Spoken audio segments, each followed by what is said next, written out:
이 CCTV는 일반인은 물론 또 기자, 그리고 제가 물어보니까 이 법조인들조차도 쉽게 볼 수 없었던 CCTV라고 해요.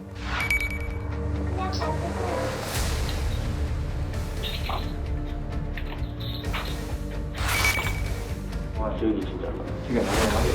그런 이 CCTV를 보면은 이현우의 결정적인 어떤 진술들이 앞뒤가 맞지 않는다, 단적으로 볼 수 있는 장면들이 있었습니다.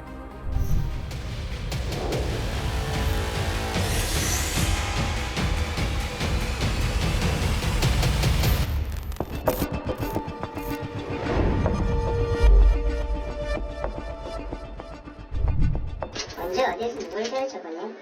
시간은 잘 모르겠어요. 모르겠어요. 본인 기억에는 무슨 일 같아요, 그래요? 네. 날짜가 기억 안 나요? 새벽쯤인 것 같습니다. 날짜가 기억 안 나요? 날짜는 나중에 기억이 났습니다.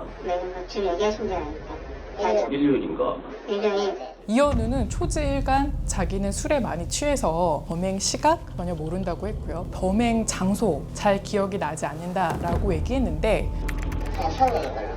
1번가 쪽, 2번가 쪽 모르겠습니다. 어디 쪽인지는. 어디 뭐 건물인지 어딘지 갑자기 좀 어디 방이고 이렇게 트는 걸 보고 건물인지 어딘지 예.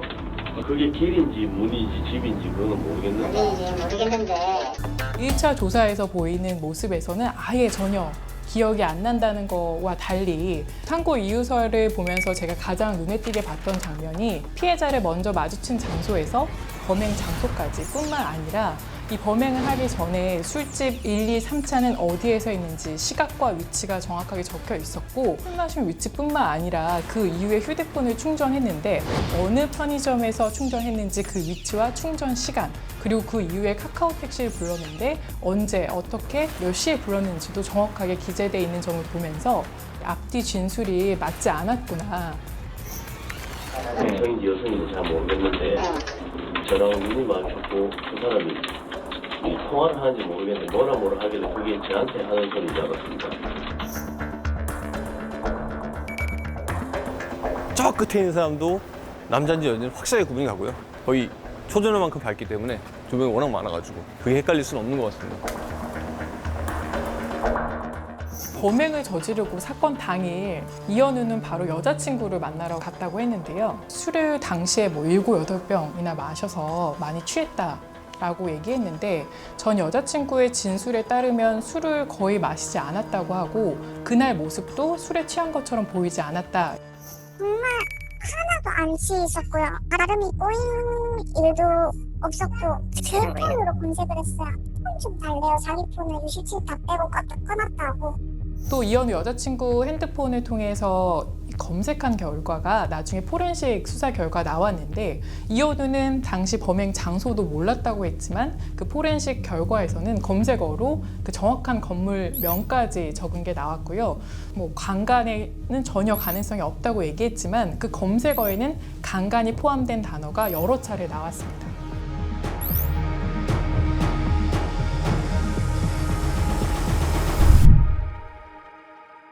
사람이 제가 눈이 마주쳤습니다.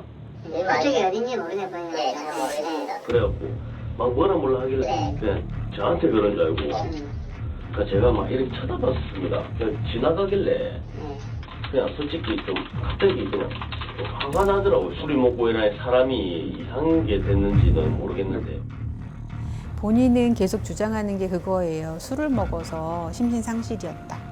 혹은 심신미약이었다라는 걸 주장하기 위한 전략인 거예요. 그래서 여자인지 남자인지 구두를 신었는지조차도 나는 분간이 안 될 정도로 술을 먹었다. 그런 상태인 내가 누구를 특정해서 따라가는 게 말이 되냐. 근데 그것도 일관성이 없어요, 사실은. 데리고 와서 뭐 했어요, 그냥 그 속으로 보니까. 그러니까 이렇게 이렇게 친 것 같습니다.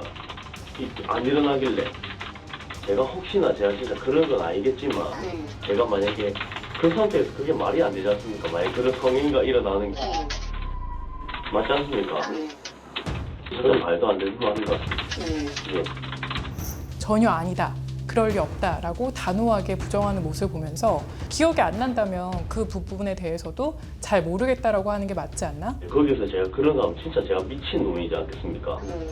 아무리 제가 지금 이런 네. 행위를 해서 제가 진짜 나쁜 사람인 거는 알겠는데 저는 진짜 이현우는 아예 기억이 나지 않는다고 하니까 그 상황에 대해서 뭐 죄송하다 이런 감정도 아예 배제시키는 것 같은 느낌을 받았습니다. 그러니까 이 사람이 처음에 펼친 전략이 뭐냐면 나는 술에 취해서 기억이 안 난다인 거예요. 기억이 나면 그 기억나는 것과 그 기억으로 인해서 유발된 정서까지 억압해야 되기 때문에 많은 에너지가 필요해요. 그러니까 되도록이면 뭔가 감정적으로 동요되지 않은 무덤덤한 표정을 짓는 게 이 사람한테 제일 유리해요. 그러니까 처음에 아까 피해자를 따라 건물에 들어갈 당시에 현장에 있는 CCTV를 확인하는 장면이 있거든요. 본인이 위로 보고 이렇게 그런 장면이 있어요. 술이 많이 됐으면 그냥 원래 이렇게 하는 그런 거지. 발견해. 사람이 술 먹으면 이렇게 하면 토가 나오지 않습니까? 네. 항상 배를 이렇게 벌리고 원래 이래 그런 습관들이 다 있기 때문에 네.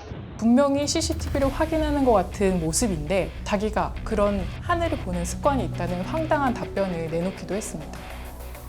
본인이 바로 차요 왼발로 보이죠 지금 차는 거 왼발로 바로 차요 그래가지고 근데 머리를 찼습니까? 네, 바로 머리 본인이 거의 보면 머리하고 얼굴 다 부팅했어요 아, 거의 네. 자 발로 밟고 부팅하고 맞죠? 안정한 상태 알죠? 뒤에 담겨 있어요 근데 이 보니까 그냥 있나요? 술 먹어서 기억이 안 난다고 얘기했다가 조사자가 CCTV나 이런 걸 얘기하면 거기에 맞추어서 진술을 해요. 그러니까 자신의 기억을 더듬는 게 아니라 객관적으로 조사자가 제시한 증거에 맞추어서 그것만큼만 말을 해요. 그러니까 불리한 얘기를 최대한 안 하기 위한 나름의 전략인 거죠. 제가 이 사건을 살펴보면서 그 이현우 재판 기록을 봤는데 상당 부분이 과거 범죄에 대한 전력, 그때 당시 받았던 재판 기록이었습니다. 그래서 정리해 보니까 이현우가 92년생, 만으로 31살인데요. 전과가 무려 18번이었습니다. 맨 처음에 소년원을 간 게 2007년이니까 만 15세였는데요. 소년원을 나와서 반년도 안 돼서 이번엔 강도 상해로 3년 6개월형을 받았습니다. 네, 그리고 또 2년도 안 돼서 집단 흉기 등 상해 혐의로 이번엔 6년을, 네, 그리고 또 1년 뒤에 이 상해 특수 절도로 2년을 받았습니다. 그러니까 정리하면은 만 15세 이후에 거의 12년 가까운 시간을 이 교도소에서 보낸 거고요. 그러다 보니까 이현우는 이렇게 조사에는 선택적으로 또 능숙한 모습을 계속 보였던 걸로 비춰집니다.